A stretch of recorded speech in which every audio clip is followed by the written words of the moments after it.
Hello and welcome to the Joe Maggs Show. I'm Joe Maggs, Editor-in-Chief at The High Screen. Today I talked with Cole Frederick, our college football writer, about a crazy week in college football, about the upcoming matchup between Mississippi State and Auburn, and we make really funny jokes at the expense of LSU and Florida. Thanks for tuning in.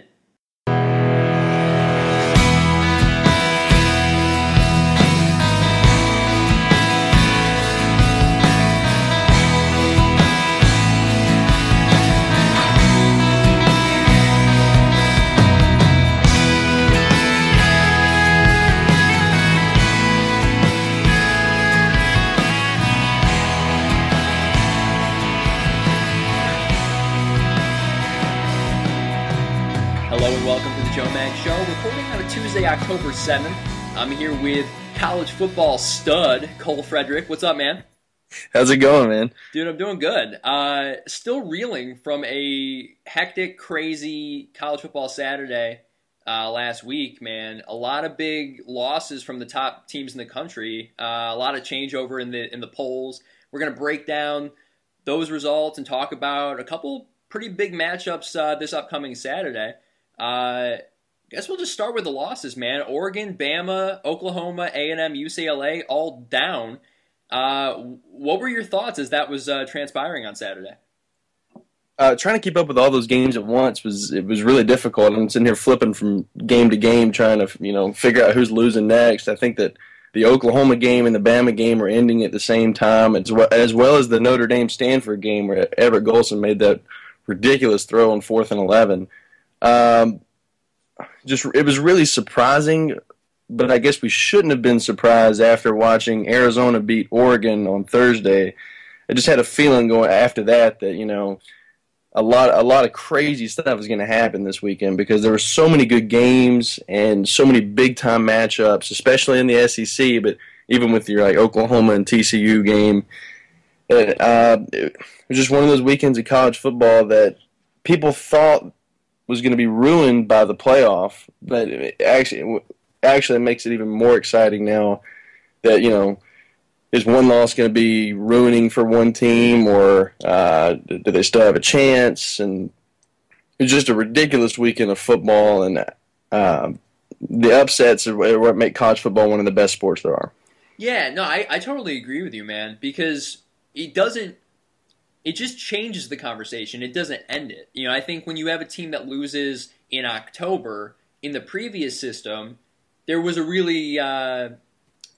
feeling that the season was done. And right. Instead of talking about the season being over with 2 months left to go, now the conversation is, well, hey, now they have to win out because there's a chance that they can make this playoff. Right. And if anything, I think it just changes the tone of the week-to-week conversation. It changes the week-to-week nature of the polls. And I think in a more fun way. Let's take a look at the AP. So you got FSU on top. They ran away with a victory in what is shaping up to be probably the easiest schedule amongst the top teams in the country. Definitely. And you and I were talking right before the pod. I mean, it's almost unfair. The Seminoles, they get what amounts to a cakewalk in the ACC, and you got teams like Auburn, Mississippi State, Ole Miss. They're going to be killing themselves week in and week out. Right. Well, the one advantage to playing in the SEC is that people know, and people in the playoff community are going to know that Auburn and Mississippi State and Alabama and Ole Miss, they're playing just a brutal schedule. So I don't think a loss necessarily takes a team out of the equation. Whereas if Florida State loses a game, they're out. They're not going to get in there. So there are some disadvantages to playing in a tough conference, but I think that one may end up benefiting a team like Alabama or an Auburn if they were to lose this weekend. Right, and that's another benefit of having the playoff. When you have a conference like the SEC, which is, we talk about this each week, but is so much better than every other conference. Right. It's kind of disappointing if you have one loss and you're out of the national conversation. I don't know if that's an accurate reflection of the best teams. So this weekend, we'll talk about it more in depth later on. But you got Auburn and Mississippi State going to war. It'd be a damn shame if one of those teams was just poof out of the mix for the rest of the year. I think having the playoffs is a real benefit of that. Just to finish up the AP, so FSU, Auburn, Mississippi State, and Ole Miss, the two Mississippi schools sharing the 3 spot, which I thought was pretty interesting. And then you got Baylor and Notre Dame. So those are the 6 undefeated schools that are really in the national conversation. Would you agree with the order there? Do you like Baylor at 5, Notre Dame at 6? If it were me, I would have Baylor maybe even a little higher. I think I would have Auburn at 1, Mississippi State at 2, Florida State at 3, and Baylor at 4. I think those are probably the best 4 teams right now. I think the Ole Miss win was really nice over Alabama, but I kind of think that was more of a fluke than it was just a trend, because I think they're going to lose this weekend, but we'll talk about that later. So I think Baylor is really good, and they play TCU, that who just beat Oklahoma. They play them this week in Waco, and I was wondering what.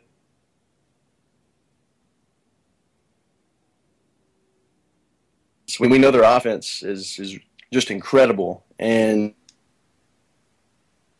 they played defensively. They haven't played great teams yet, so this week will be a better test for them. But I think they're really good, and they have a chance of winning out and making the playoff. And then Notre Dame, the win over Stanford was nice. I don't know if I'm a big time believer in this team. I think they're good. I think Everett Golson is light years ahead of where he was 2 years ago when they made the national title game. But they got Florida State in 2 weeks, and we'll find out a lot about them during that game. Cole, just to clean up a point that you made, because I think you were in and out there under a technical difficulty, you were making the case that Baylor's a really good team, and just because they've lucked into kind of this top spot in the Big 12 with Oklahoma losing, it's not for a second a reason to doubt them. They're actually a team that could contend for the championship. Yeah, they're for real. Now, like I said, they got a tough game this week against TCU, but they're good on both sides of the ball. Their offense is so explosive they can keep them into any game they're in, and they still got to play Oklahoma. They still got to play TCU, Kansas State, Oklahoma State. Really tough schedule ahead for them, but I do think they're for real, and they're really good. It looks like with the poll, I got it kind of broken down into 2 other tiers. So then there's the one-loss schools. We'll talk about Bama in a second. Then you got Mich State, Oklahoma, Oregon, Georgia, Texas A&M, and Ohio State. These are all teams that are just kind of being patient. Obviously, they have to win the rest of their schedule if they want to stay in the conversation. But they're going to wait and see who loses from the undefeated pool if they have a chance to slide up. And then you also have TCU, Arizona, and I throw Georgia Tech in the mix. These are teams that are still undefeated, probably long shots as far as sneaking into the national playoff. But even a team like Georgia Tech, if they win out, they got a game against Georgia at the end of their schedule, so they have a chance to steal a win from an SEC school, and then they would potentially play a team like Florida State in the ACC championship. Interesting, a lot of cool conversations to be had about how many teams are really in the mix for the playoff. A committee, with the playoff, we don't even know necessarily what it's going to look like. We've never had this before. We don't really know how the committee is going to make their decision. So a lot of big college football to play out the rest of the way. Yeah, and I think it was an interesting point on Georgia Tech, because they're kind of like a forgotten team with all these undefeated teams. I guess because they haven't had a marquee win yet, but as a team that nearly lost to Georgia Southern a few weeks ago, and now they beat Virginia Tech, and they're picking up these wins, and we know they can run the football, and the schedule sets up nicely for them. They get Duke and Miami, who are average teams, and if they can get to that Georgia game being undefeated, they don't play Florida State or Clemson from the other side. I don't think they play Clemson. The schedule breaks really nicely for them. If they can get to that Georgia game undefeated and knock off a 1 or 2 loss Georgia, and that sets up a huge matchup in the ACC title game between a potentially undefeated Florida State versus an undefeated Georgia Tech. And if Georgia Tech if they beat Florida State, then they would 100% absolutely be in the playoff. Very interesting. So, Cole, let's jump to the big games from Saturday. I want to start with Alabama's loss to Ole Miss, because Alabama's a team that we raved about in our last pod. They were having a stupendous start to the year on the offensive side of the ball, maybe the best offense ever in the Nick Saban Actually, I think you could say that pretty comfortably. The best offense under Nick Saban, and yet they come out, they score one touchdown against Ole Miss, and or in the I'm confused by my own notes. Ole Miss is down 14-3, and then they only score one touchdown in the second half. That was my note. What happened? Where did all those yards go? Where did all that force go on the offensive end? But first of all, you have to credit Ole Miss because I think they have the best defense in the SEC. They were phenomenal defensively, and we really didn't know how good they were just because of the teams they played prior to Alabama. But seeing what they did to that Alabama offense was incredible. I mean, Robert Nkemdiche, the former #1 player in the country, a defensive tackle, was dominant all afternoon.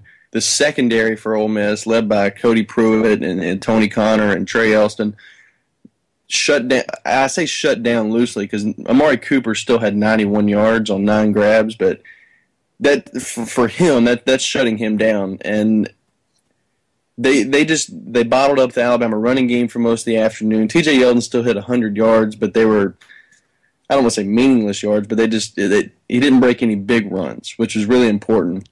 That Ole Miss kind of kept Alabama from making the big plays throughout the game. So a lot of credit goes to that defense because it's a lot better than anyone anticipated it being, and it might actually be the best in the conference or maybe even the country. But yeah, really surprising that how ineffective the Alabama offense was. The right side of the offensive line for Alabama was a question mark coming into the season, and now we can see why, because it's not very good. They're running all their running plays for the most part to the left side behind their freshman tackle Cam Robinson. They can't really get any push on the right side. I didn't think Blake Sims played a bad game. He had a couple instances where they were getting close to field goal range, and he took 2 sacks and kind of knocked them out. And then the interception at the end, it was kind of more of a desperation play, it seemed like. I didn't think he played a bad game, but he was outplayed by Bo Wallace, which is, if that happened, Ole Miss had a good chance of winning the game. But really surprised that they were only able to muster 10 points offensively the whole game. Right. I mean, and that's the part that is mystifying me. I mean, obviously at this point we have enough data to confirm that Ole Miss is a better football team than Florida. But right. Florida's still an SEC school with a lot of really talented recruits and players on their team, and yet Alabama made them look like a high school team. Right. But then Ole Miss comes out, they hold them to 1 touchdown in the second half, and you make a good point. The interception late by Sims was in desperation, but I mean, Blake Sims earlier in the year, he looked like one of the most competent quarterbacks in the conference, and he looked pretty mediocre against Ole Miss, especially when you juxtapose him with Bo Wallace, who threw 3 scores in the second half and looks to be one of the best QBs in the nation. Well, the interesting thing about Sims, it was his first road start as an SEC quarterback. So that had an effect on him a little bit. There were just some situations that he had never been in.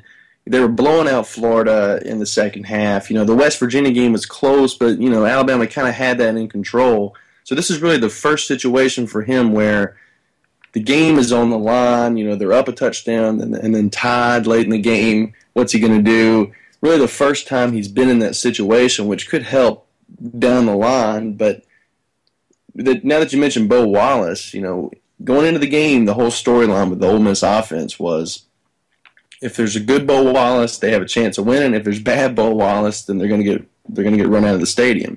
And there was good Bo Wallace, especially in the second half. He was just making great throws, great decisions. And, of course, the Alabama secondary, I don't know what's going on back there because that's Nick Saban's thing. He's a secondary coach primarily, and their All-American safety, Landon Collins, who I think is a top 15 pick in the draft next year, he got burnt for 2 touchdowns that ultimately decided the game.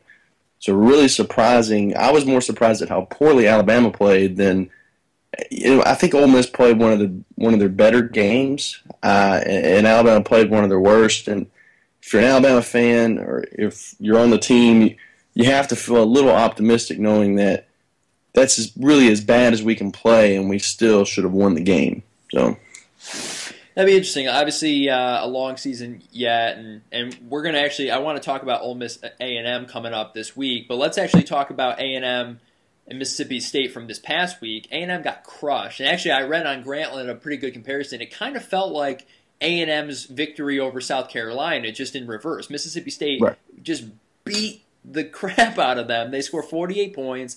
They pick off Kenny Hill 3 times. And Cole, I want to ask you about this A&M offense. Obviously, a ton of not just potential, a lot of talent on this offense. But to me, it seemed like they left points on the board because they just weren't throwing the ball very well, and they kept dropping back. 62 pass attempts. They only ran the ball 31 times, and when they did, they averaged 5.2 yards a carry. I mean, is there some sort of split right now in offense? Are they giving Kenny Hill too much responsibility? Yeah, they are, and a lot of the reason why they threw it so much is because they got behind so early. But you're not going to be able to win in the SEC without running the ball effectively on a week-to-week basis. Now, you might get away with it for a game, but if you're just primarily a pass-first team in the SEC, it's not going to work. It turns out that maybe that win over South Carolina to start the season isn't as impressive as it seemed because South Carolina's not very good. Yeah. And A&M probably should have lost to Arkansas last week. So now it's kind of turned into, well, maybe A&M's not nearly as good as we thought they were, but that's not to take away anything from what Mississippi State did because they dominated Texas A&M. That game wasn't even close. I mean, I think it was 41-17 late in the second half, and A&M got a couple garbage touchdowns late. But Dak Prescott, I mean, what more do you need to say? Because I actually want to say a lot. So he's so good, Cole. Like he is so good. He is my favorite player in the country. Yeah, if you want to make the Tim Tebow comparison, that's fine because they do have similar styles. They wear the same number. But, I mean, 77 rushing yards and 3 scores, and then he had like 270 passing yards nearly and 2 more scores, no turnovers. I mean, in a big-time SEC game like that, what more can you ask from a quarterback? He's at the top of any Heisman leaderboard, and that performance against Texas A&M was outstanding, and they just dominated them from start to finish. It's a huge performance, and this Mississippi State team, they were running the ball all over A&M, not just when Prescott had the rock, but Robinson had 100-plus yards with 2 scores. Brandon Holloway had a 51-yard run, and then you had Gabe Miles had a 20-yard run. So, they were having all the success they wanted to on the ground. And you make a really good point. A&M had to start throwing the ball because they got down so quick. I mean, they were down 28-7, I want to say, in the first half. And you can't win football games like that. You can't come all the way back against teams that are as good as Mississippi State. And just one more thing about Prescott, man. He was 20 of 26, so he's not just a guy who can hike the ball from the shotgun and take off. Right. He's hitting his targets. I mean, Mississippi State.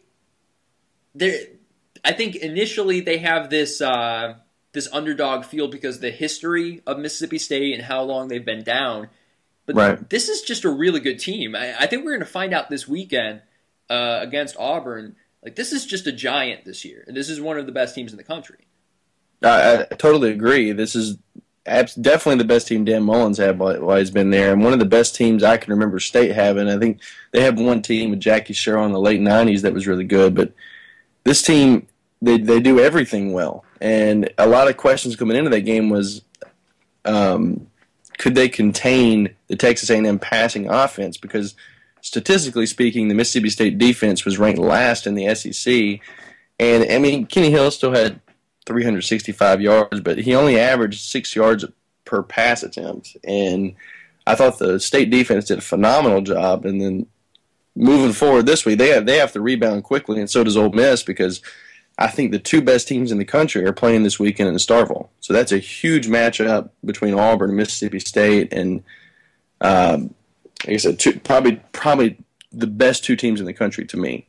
Right, and we talked about this before the pod. I really like Auburn versus Mississippi State because it covers a bunch of angles. You got this Auburn program that is so storied in college football. They are part of, I think, pound for pound, the best rivalry in college football.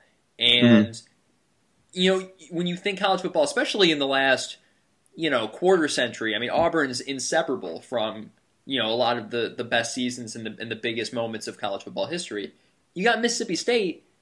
I mean, aside from a couple, a season here, a season there, they seem so irrelevant when you look at the history of the sport, and yet Mississippi loves their football. It's one of the most committed fan bases in the country, and you got two teams, when you put them on the field on Saturday, they're strikingly similar. You got Auburn is the 14th, they have the 14th national defense, 15th rush offense. Mississippi State, 22nd national defense, 14th run offense. So they're pounding the rock. They're shutting you down on the other end. And then you got these two quarterbacks, Nick Marshall and Dak Prescott, two of the best playmakers in the SEC, if not the country. I think this game is going to meet all expectations. I would just be surprised if it turns out one team dominates the other in certain aspect. I think it's going to go right down to the final whistle. Do you have an edge either way? Do you give it to Auburn or what? I think Auburn's slightly better at this point. People forget, it's the same team that won the SEC last year, and they're just this is a continuation basically of what they did to finish last year. So this team is still rolling, a lot of the same personnel, and they've kind of been forgotten in a way. I know they say they're number 2 in the country, but in a way they've been forgotten just because of how big the weekend was in Mississippi. Everybody's talking about Ole Miss and Mississippi State when Auburn just completely destroyed LSU 41-7. I have the slight edge for Auburn just because I think Malzahn, just a slightly better coach. They're more balanced. I think Auburn has more playmakers at receiver that Marshall can spread the ball around to, and the running game has been not as effective as last year's, but the receiving core has elevated this passing game, so now they're throwing it as much as they're running it, and like you said, the defense. That's been the most impressive thing to me about this Auburn team, because last year they were getting lit up for 26, 27 points a game, and now this year, I know they haven't played exactly offensive juggernauts so far, but they held LSU to over 13 on third down. They only 280 yards for LSU, 7 points. The defense for Auburn is what's been the most impressive thing about them this year. But these teams are very similar. The fact that it's in Starkville is going to make that a little bit more complicated for Auburn. But they've already played. I'm talking about Auburn. Auburn's already played a road game in a similar environment to what they're going to face in Starkville. They went to Manhattan, Kansas, similar stadium. Big time atmosphere there, and they found a way to win. So that I have a slight edge for Auburn, but I could really see this game going either way. So we're almost certainly not going to see a 50-yard run for Prescott or anything like we saw earlier in the season. If we do, though, you'll hear me screaming from New York. I promise you that. I promise you that. So SEC, a lot of great games throughout the year, but obviously this weekend. Why don't we talk about the Big 12? Because, my man, you have some explaining to do to the people. You were telling everybody the Sooners were the top team in the country, and then they kind of crapped the bed against TCU. Now, TCU, a good team, absolutely. I think one of the most underrated teams in the country, but both teams scored 24 points in the first half, and then in the second half, the ball goes flat. Nobody's scoring. And that fourth quarter, TCU, they pick off Knight, they take it into the score, but then Oklahoma, in this freak play, they block the kick. Now they got a defensive PAT, and you would think if momentum is a real thing, maybe the Sooners steal some of that back, and then they go punt, another pick, and then a turnover on downs to finish the fourth. What happened to the Sooners offense? Well, Trevor Knight was really bad in this game. 14 for 35. I mean, he did throw for 300 yards, but, not a good completion percentage. He did throw the 2 picks, including the pick 6. I mean, the consistency on offense for Oklahoma, especially in the second half, it was just really, really bad. And you got to credit Gary Patterson's defense for TCU.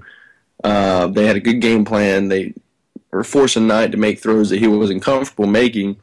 And they also, a couple weeks ago in Morgantown, Oklahoma was able to dominate on the ground with Samaj Perine, running back. And he was held to less than 100 yards, less than 4 yards a carry. He did score 3 times, but he didn't really break any big runs. And TCU was able just to bottle that offense up, and I was really impressed with them. I'm not giving up on Oklahoma yet. I still think they're really good, and they still have a chance to win the Big 12. But if they're going to play like they played last Saturday, they're going to lose maybe 1 or 2 more. So I want to make a comparison. So you say with Ole Miss, if Bo Wallace is good, they win. If you get bad Bo Wallace, which on a sidebar should definitely be the name of a Coen Brothers character. Mark that down. But if they get bad Bo Wallace, they're going to lose. It seems like with Oklahoma, all they need is like a passable Knight. If Knight is okay, they should win. Right. When he is horrific, they're going to lose. Yeah, that's a fair point. And when he's out of his mind, like he was in the Alabama game in the Sugar Bowl, they're going to dominate. So really, that's a really good comparison, because when he's as bad as he was Saturday night or Saturday afternoon, I mean, they still almost won. I mean, it wasn't like they were just run out of the stadium, but he's got to play better than that if they're going to. And they still have a chance to compete for a playoff spot, but he's got to be better than he was on Saturday. Right. The season is far from over for the Sooners. Let's talk about TCU, though. Is this win more about Oklahoma giving away opportunities, or is TCU a real threat against Baylor before the season's said and done in the Big 12? Maybe a little of both. I mean, Trevon Boykin, the quarterback for TCU, I'm really impressed with him. They put him in positions where he can make plays against I think that Oklahoma defense I thought it was really, really good coming into that game. And Boykin had over 300 yards passing and nearly 100 yards on the ground. I guess we should probably wait and see another week before we decide whether this TCU team is for real, because somehow they got the unfortunate scheduling quirk of having to play Oklahoma and then go to Waco to take on Baylor. So we'll see very quickly if this team is for real and whether that win was a fluke or not. Yeah, that seems like their AD lost a bet or something. What is that schedule? We'll see. So obviously this week will be really telling for the Big 12. And you would say, just like the ACC, the winner of the Big 12 is probably guaranteed a playoff spot. Yeah, they are. Even if it's a one-loss team. I think that if Oklahoma were to run the table, meaning they beat Baylor and Oklahoma State and Kansas State, I think that would be enough for them to get in at 11-1. There's not a Big 12 championship game, but of course, if Baylor goes undefeated or TCU goes undefeated, they're absolutely in there. Excellent. Well, let's move on to the Pac-12, a conference that I think we just have to wag our finger to, because Oregon and Mariota, they had become somewhat of a darling. And I think in general, the Pac-12 is an interesting conference to college football. If you disagree, let me know. But you look at the SEC, this is where, it's basically AAA for the NFL. You got Big Ten, which, a lot of great players and plenty of good teams historically come out of the Big Ten. The ACC is whatever. Big 12 is really solid. Pac-12, I mean, we had a game with 70 points and 69 points. I mean, it's like they play with 9 defensive players or something. Well, yeah, Washington State, I think their quarterback Connor Holiday broke the NCAA record for passing yards. I think he threw for 734 yards, if I'm not mistaken, and they lost. Right. It's like they're playing a different sport, man. But then you look at the top of the Pac-12 and you're like, all right, well, Oregon, they got this NFL gem prospect at quarterback. They're going to actually be a threat this year, and they lose. And then you're like, all right, well, UCLA's right there too. They lose. So what is the deal in the Pac-12? I guess we can start with Oregon. They lose to Arizona. You're pretty high on Arizona, from what I gather. But what the heck happened? That game really surprised me. I think of all the upsets that happened this weekend, that was the most surprising because it was in Autzen Stadium in Eugene. I thought coming into the season that the Pac-12 as a conference was closer to the SEC than it was to the rest of the conferences. Really? And yeah, I really did because I looked basically the same way you did. I looked, okay, you got Mariota at Oregon. I think that team's going to be really good. I like this UCLA team a lot with Brett Hundley at quarterback, another likely a first-round pick. I think USC could be good. Stanford is perennially good. I think that Arizona and Arizona State and Washington all have potential to be sneaky teams in the Pac-12. So and maybe it's just parity in the Pac-12, and all these teams there's really no team that stands out in the conference. It's just really surprising me because I thought that Oregon, this was the year that they finally get it back together and make a run at this thing. But of course, they've lost 4 of 5 offensive linemen, and when you're trying to protect your future first-round quarterback, that's just really hard to do in any conference. Right. And Mariota, he got sacked a lot in Pullman against Washington State, and then again at home against Arizona. They were getting pressure on him all night. He didn't throw a pick, but he did fumble twice, including a fumble late in the game. They really clinched the game for Arizona. I think this Arizona team is a little better than we anticipated. I'm a huge Rich Rodriguez fan. I have been since he was at West Virginia. I don't think this team is, I don't think they're a national title contender. I actually think they might lose to USC this week. But the fact that they were able to go into Eugene and get that win was incredibly impressive. Now, but I think it was more of an indictment on, hey, maybe this Oregon team is not as good as we thought it was. Interesting. Yeah, I mean, Mariota was getting pressured all game. They were horrible on third down. They were 4 of 14. Yeah. And because of that, he looked kind of human. I mean, he even against Washington State, he still had a prolific stat line. On Saturday he went 20 of 32, 276 yards. Now, he didn't throw a pick or anything, but they had to punt 4 times. I mean, Oregon's offense, you figure, all right, if we have the top QB in the NFL mock draft, we're going to probably be okay. And they looked really pedestrian against Zona. Why don't we talk about UCLA for a second? Because that's obviously one of the biggest matchups of Saturday is going to be Oregon against UCLA. UCLA drops the ball against an unranked Utah team. And I'm gonna throw this question out there for you, Cole. So UCLA, they lost to a team that threw 100 yards passing. So where do you think Utah made it up?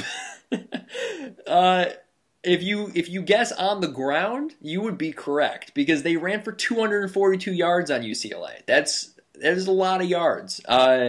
Was UCLA overrated? I guess that's the question to ask. It seems that way. Of course, they get a chance to make up for it Saturday at home against Oregon, but if you look at their games so far, they nearly lost to Virginia. They nearly lost to Memphis. They nearly lost to Texas, who's turned out as not good at all. So they've had a lot of close calls. Now, they did blow out Arizona State, but Arizona State was playing without their starting quarterback. So, yeah, it's entirely possible that, UCLA not nearly as good as we thought they were. I still like Brett Hundley a lot. I think that he's going to be a great pro one day. Just like with Oregon, the offensive line for UCLA is not good. They're not protecting Hundley. He's getting knocked around seemingly every time he drops back in the pocket. And I don't know. I can't believe they lost that game because after Oregon lost and went down, it seemed like, okay, well, UCLA has just a great chance if they close out this game against Utah. And Utah tried to give them that game away. They tried to so hard. But I don't know. It's just I'm really surprised at just how average the Pac-12 teams have looked so far. And they have one undefeated team left, and that's Arizona. And like I said, I think they might lose this week. And if they don't, they still got to play Stanford. They still play UCLA. They still play Arizona State. They're going to lose at some point. So, yeah, I'm really surprised at just how average the Pac-12 has looked. And I think that this UCLA-Oregon game is basically an elimination game in the Pac-12 because they both have one loss, and they're not getting in there with 2 losses. So, really surprising. We're in approaching the second weekend of October, and we're getting ready to ride off the Pac-12.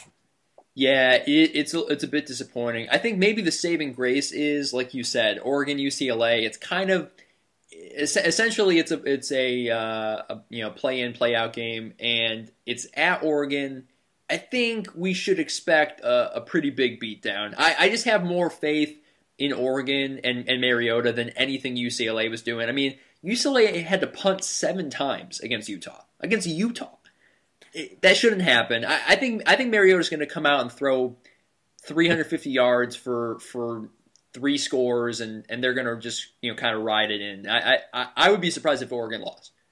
Well, even if they do win this game, they still got to play Stanford, and I know Stanford's already lost twice, but Stanford has the exact team that would cause Oregon problems, and they have in the past. They have a big physical defensive line that's going to be able to get pressure on Mariota. So I don't think this is the last time we see Oregon lose this year. I think UCLA is going to lose again.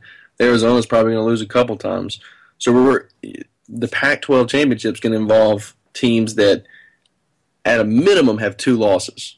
So I just don't know how they're going to be able to get a team in the playoff, considering that they just haven't looked that strong yet.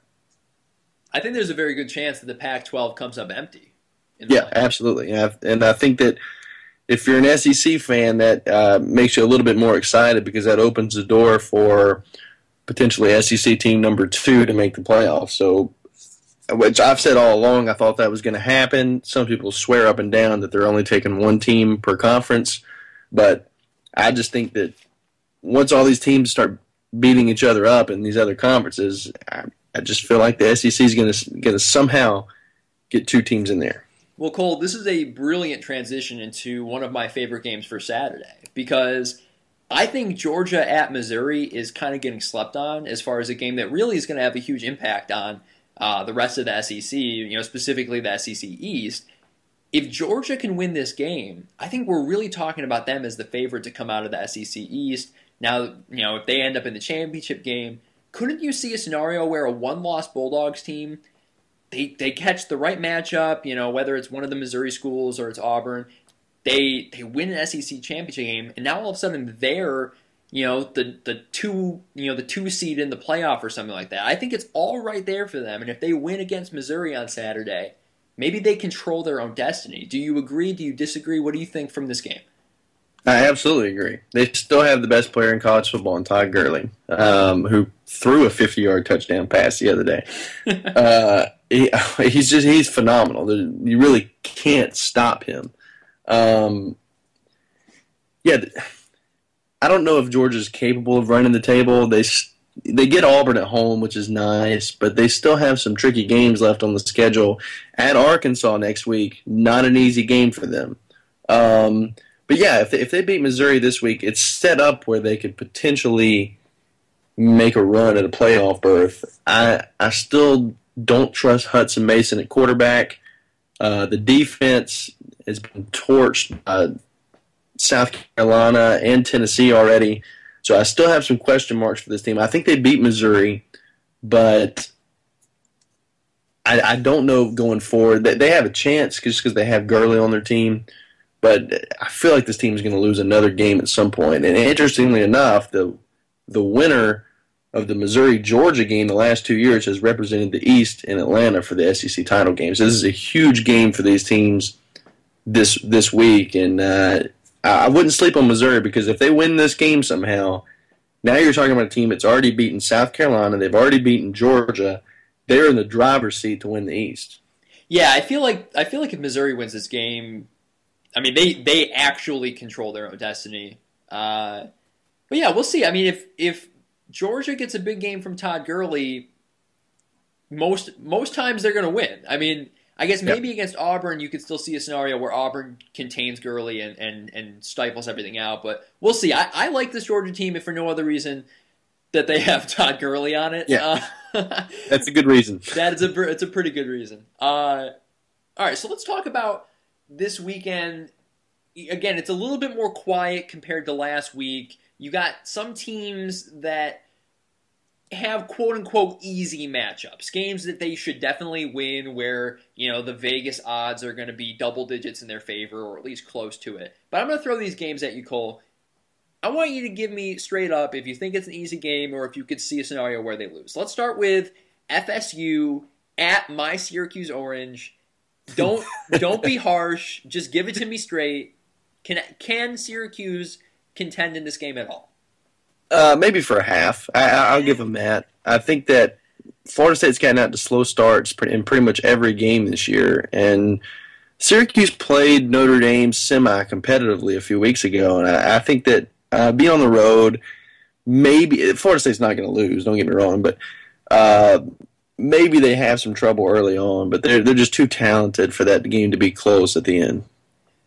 Here's my hope is that Syracuse School of Journalism Newhouse, they've been secretly working on a report all week that Jameis Winston tipped over some cows in a pasture somewhere. And with Jameis Winston, it is entirely possible. So right, that's what I'm saying. I'm really putting my faith in the journalists of Syracuse. Help me out, and let's get Jameis Winston in some trouble. All right. Oklahoma and Texas. Now, this is a game, obviously, with a ton of subtext because it's Oklahoma and Texas, but obviously two really different football teams. It is, and if you remember how bad Texas was last year and how good Oklahoma ended up being, Texas beat Oklahoma last year.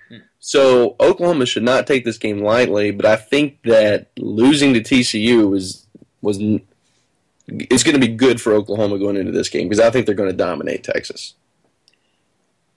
Then we got Notre Dame and UNC. One of those games where Notre Dame just kind of picks a collection of schools to play. I mean, UNC not necessarily a great team. Notre Dame, I don't know. I mean, I guess we could talk about it more. We kind of talked about them at the top of the pod, but is this Notre Dame team good enough to compete at the highest level when the season comes down to it? That's a tricky question because, yeah, they're talented enough. Everett Golson can keep them in games. He's been so efficient this year for them at quarterback. And like I said, 2 years ago, they led them to a national title appearance. I know they got blown out by Alabama. Right. But he is light years ahead of where he was 2 years ago. So I think that they can, if they're 11-1 at the end of the year, they're going to find a way to make sure they get in the playoffs. I don't know that they're not going to win the national title, but they are talented enough that they can finish 11-1 and still be competitive in the playoff game. I don't think that this is like an elite team in the country. I think that if they were in the SEC West, they might finish 4th or 5th. But for what they are and where they're located and who they play this year, I think they're good enough where they're going to win double-digit games. And Cole, just to ask you, I don't know if this is a slip. So you keep saying 11-1. Are you assuming that they're going to drop a game at some point? Yeah, they're going to lose to Florida State probably. They still have USC at the end of the year, but I'm assuming that they're going to lose in Tallahassee to the Noles. That's just a guess right now. I don't know if they're talented enough to go down there and beat Florida State. Is that another example of Jameis Winston, tipping over some cows or stealing some crab legs, or? Yeah. If he got in trouble and something happened to him, then maybe. But Florida State's already proven they can win without him, which is a scary thought as to how talented that team is. Right. It's still really, really crazy that Florida State's season, almost started before or stopped before it started because Winston missed a game. But yeah, obviously an interesting thing. So all right, so we have Notre Dame over UNC pretty easy. Michigan State is going at Purdue. I'm trying to think. You think Michigan State's the best team in the Big Ten? Yeah, they are. They definitely are right now. But that's the Big Ten is not good. I thought preseason Wisconsin had a chance to win the conference, but their quarterback has the yips. Apparently, I'm not making that up. He has the yips and he can't play. So they have a converted. Wait, hold up. What's the yips? You're asking me. I don't know. That's just what their coach said. He said apparently when he's dropping back to throw a ball, he just can't throw it accurately. There's just some mental block for him where he can't deliver a throw. Oh, okay. So it's not a medical thing. It's a mental situation. Absolutely, it's a mental thing. And he was Joel Stave is his name. He was supposed to be a pretty good quarterback for them, and before the LSU game, the coach said he can't play because he has the yips, and I'm sitting here thinking, what does that mean? What does it mean he has the yips? Are you just trying to tell us he's not good, or? But I don't know. So they're having to take a guy who played, I think he played safety, and they converted him to quarterback, and so they lost to Northwestern last week. So that was the team I thought was going to win the Big Ten, but Michigan State, they were the conventional pick before the season, and they look fine. They almost lost to Nebraska, but I do think they're the best team in the Big Ten. They have a tricky game in Ohio State coming up in a few weeks, but they shouldn't have any trouble with Purdue. But I guess after a big game against Nebraska, it might be easy to kind of have a letdown game at Purdue, but I just don't think Purdue's good enough to play with them. Interesting. And our last game, you've already referenced it several times, so I know your answer. Not going to be too easy of a game for Zona playing against USC. No, not at all. And I'm actually trying to look up the line for that game because I thought that USC opened up as a favorite, but I'm not entirely sure. USC lost on a fluke play against Arizona State last week. I have no idea how they lost on a Hail Mary to end that game, but the secondary just looked lost at the end of the game. But USC is better than what they've shown. This is a team that still beat Stanford.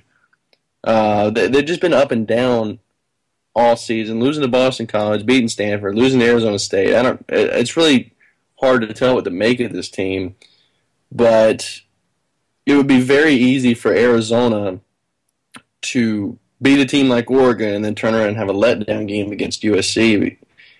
People forget that this is still an Arizona team that nearly lost to Texas San Antonio, and they had to have a Hail Mary at the end of a game to beat California a couple weeks ago. I don't know what the deal is with Hail Marys in Arizona, but somehow they're just connecting on them and winning these games at the last second. Yeah. I mean, it's the magic of the sport, man. I mean, you throw that ball in there, you got to go up and get it. Yeah, I just looked it up, and Southern Cal is a 2.5-point favorite on the road at Arizona. So that should tell you just they don't really respect Arizona and Vegas just yet, just because they beat Oregon. So I would not be surprised at all to see USC win that game. All right, see that has me riled up. I'm rooting for Zona. I am too. I'm a Rich Rod fan and have been.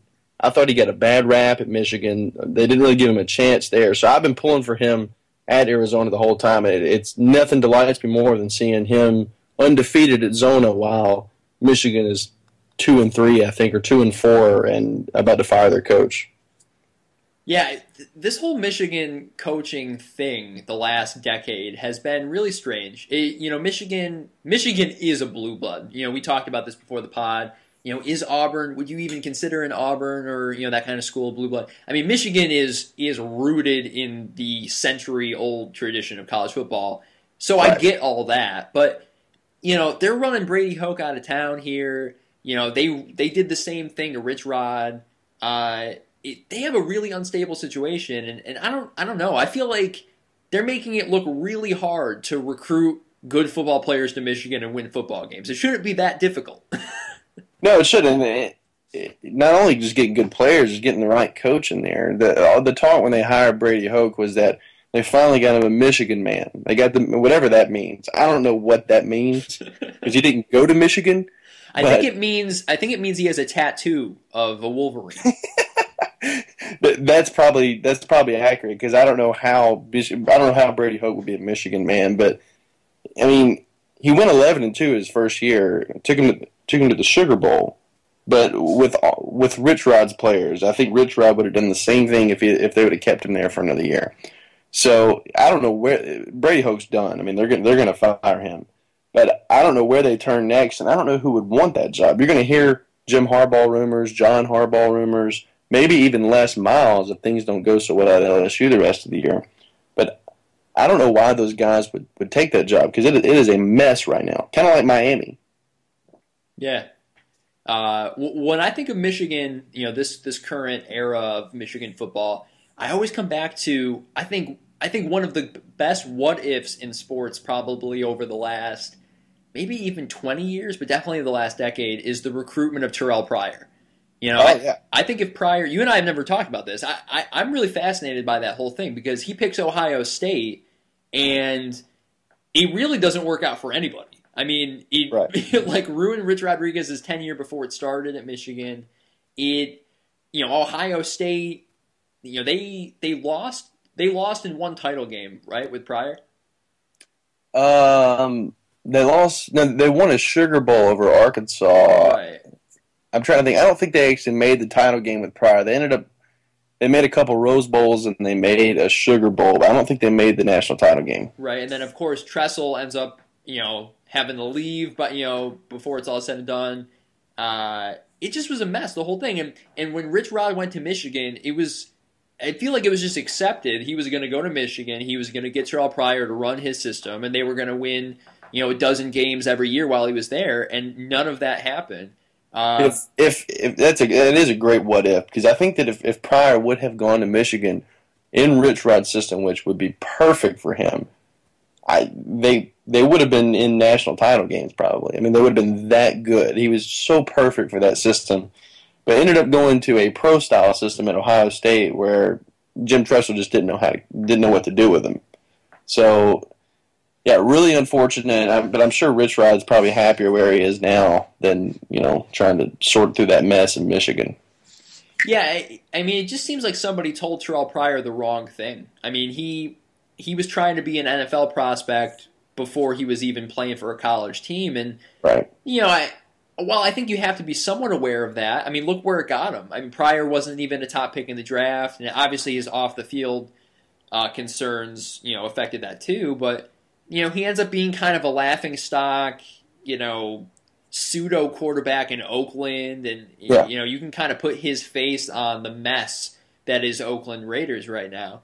And it didn't have to be like that. I think if he plays for Rich Rod, maybe he has like a Cam Newton career at Michigan, absolutely. Right? And maybe it turns him into a top 5 guy. And I feel like whenever you go to the right team and the right system, anything good can happen. But of course, he didn't end up in a good situation in the NFL.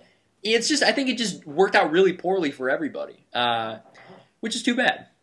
Yeah, it is, because he was a really talented player, and like I said, he would have been so perfect in that system in Michigan. It's really a shame we didn't get to see that. Yep. Well, cool. I mean, we're talking about the biggest games for Saturday. Big games out of the SEC. I think everyone agrees Auburn, Mississippi State's the big one, but I'm really looking forward to Ole Miss and A&M. I think Georgia, Missouri is going to be great. I think TCU, Baylor is going to be a great game. But let's not get it twisted. There's one game that stands out above the rest. I know you know what I'm talking about. Oh yeah, LSU at Florida. LSU at Florida. Here we go. The two offensive juggernauts taking a showdown into Gainesville. The funny thing about that is this game was the game for several years in the SEC, and now, oh my goodness, it's going to be a laughingstock game for the league. I mean, it might be 6-3. There really might be the score. Right, like, is it possible to not score points? Because that's what we're talking about. It's like two teams that can't find their way into the end zone. I want to ask you, before I give you my crazy ass scenario, what is the wildest thing that could happen in this game? Well, LSU is going to get a safety at some point. That's just, I mean, and then probably they're going to fake a field goal. I'm trying to think of anything that Les Miles can just pull out of his hat that he hasn't done yet. They did a fake field goal a couple years ago that worked, so that they'll probably do that again. I'm thinking that maybe a 5-3 win with a Jeff Driscoll interception to end the game. That's probably, and then Will Muschamp and Les Miles get into a wrestling match at the end of the game. You're so close. You almost stole my idea. Although I could see LSU. It was the fake field goal where the holder throws the ball over his head, right? Yeah, and somehow it worked out perfectly for Les Miles because everything does. Right, right. Here's my prediction for this game, right? So the game's going to finish. It's going to be ugly. It's going to be, like you said, 5-3. Then I think Les Miles and Will Muschamp are going to meet at the center of the field. They're going to shake hands, but then they're gonna keep holding hands, and they're going to just stand. They're going to stand for like 50 seconds, a full minute, and no one's going to know what's happening. And then someone's going to hand Les Miles a microphone, and they're going to say, "We just want to say it was nice, coaching LSU, coaching Florida, but we decided that we're going to go and we're going to help the poor folks out in Ann Arbor, and we're gonna go start coaching them immediately. Sorry, Brady." And they're going to take over the coaching staff at Michigan simultaneously, like right after the game, and Brady Hoke's going to be fired. Like, it's all going to happen in a matter of 2 minutes. I could absolutely see that. Look, in a Les Miles game, seriously, nothing is off the table. And then you throw in Will Muschamp's dumbass in there, and you have absolutely no idea what's going to happen. I mean, look, this game, I really don't want to watch it just because these two teams are not good right now. But yeah, I don't know. You just, for comedy's sake, it's worth tuning into at some point. It's like the Troll 2 of college football games. Yeah, it really is. We'll definitely have to tune in. We might have to have a podcast early next week just for that game, and then we'll come back to the rest of the college football world after. Cole, it's great talking with you. I look forward to reading your work the rest of the week and breaking down whatever happens on Saturday with you. Nice talking to you, man. Have a good week. All right. Good talking to you too, man. See you.